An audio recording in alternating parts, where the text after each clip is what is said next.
నేను అసలు నాకు ఇంకోటి తెలిసిపోయా, నేను ఏది కూడా నేను నో అనలేను. ఎందుకంటే ఏ క్యారెక్టర్ కన్నా చేయాలని ఒక లోపల ధైర్యం ఉంటుంది నాకు.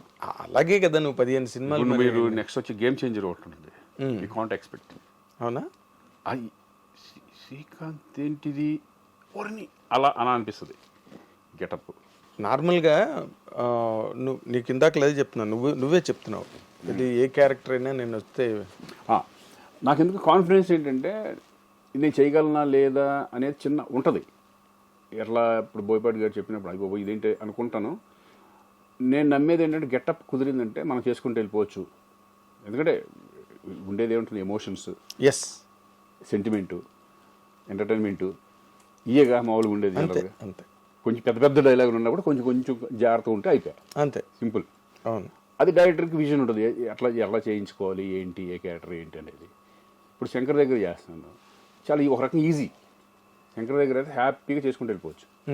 మన పెద్ద శంకర్, మన గేమ్ చేంజర్. ఎస్, అంటే ఇప్పుడు విశ్వనాథ్ గారు కానీ బాపు గారు కానీ వాళ్ళు చెప్పే విధానం ఎక్కేస్తుంది. కృష్ణవంశీ కానీ ఆర్టిస్ట్లోకి ఒక ఇంజెక్ట్ చేసేస్తారు, ఏ టైప్ ఆఫ్ చేయాలి, ఎలా ఉండాలి, ఏంటి క్యారెక్టరైజేషన్ అనేది. అప్పుడు ఆర్టిస్ట్కి ఈజీ అయిపోతుంది. ఇప్పుడు బోయపాటి దగ్గర అంతే, అవునా, టప్పు ఎలా చేసుకుంటూ పోతాడు, అంతే అంతే. పెద్ద కాంప్లికేషన్ ఏమి ఉండదు షూటింగ్లో, ఏమి లేదు. ఆయన కావాల్సింది చెప్పేస్తాడు, చేసుకుని పోతాడు. ఇది భయంకరంగా ఉండాలి ఎమోషన్. ఇప్పుడు స్కందాలు ఉంటుంది కదా, అవును, ఫుల్ సెంటిమెంట్ పోయా, నీ కూతురు నిజంగా జరిగితే నువ్వు ఏం ఫీల్ అవుతావు, ఎలా ఏంటి, అట్లా అట్లా అట్లా చెప్తాం.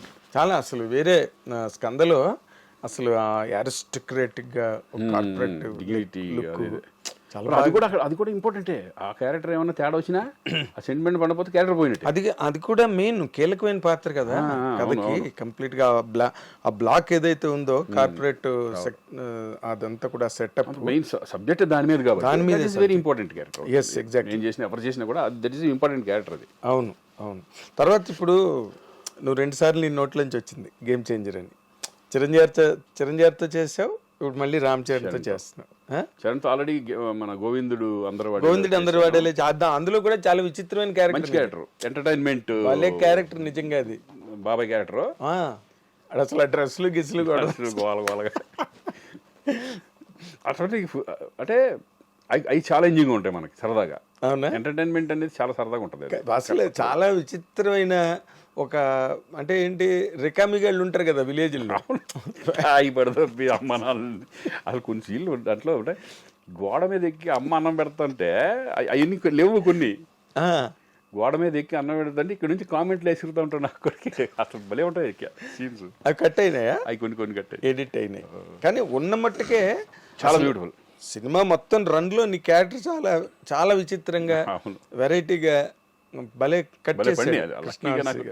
శంకర్ దాదా ఎంబీబీఎస్ కానీ, సంక్రాంతి కానీ పెద్ద సినిమాలు చేశాను కదా మధ్య మధ్యలో. హీరోగా ఉన్నప్పుడే నేను మధ్య మధ్యలో చేసేవాడిని క్యారెక్టర్ చేసేవాడిని. సరదాగా అందరూ అడిగితే శ్రీకాంత్ బాగుంటాడు అనుకుంటే చేద్దాంలే అని చేసేవాడిని. అప్పుడు మనకి నేను హీరో చేస్తున్నాను నాకు ఎందుకులే అనేది లేదు.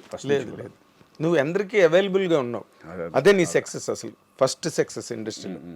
ఎవరిని దూరం పెట్టలే, ఎవరి దగ్గరికి వచ్చినా సినిమా వెళ్ళాం. బట్ కెరీర్ ఎలా వెళ్తుందో అనేది మన చేతిలో ఉండదు. అదే ఇప్పుడు రామ్ చరణ్తో మళ్ళీ చేస్తున్నావు కదా, ఇట్స్ అనే వెరీ బిగ్గర్ డైమెన్షన్.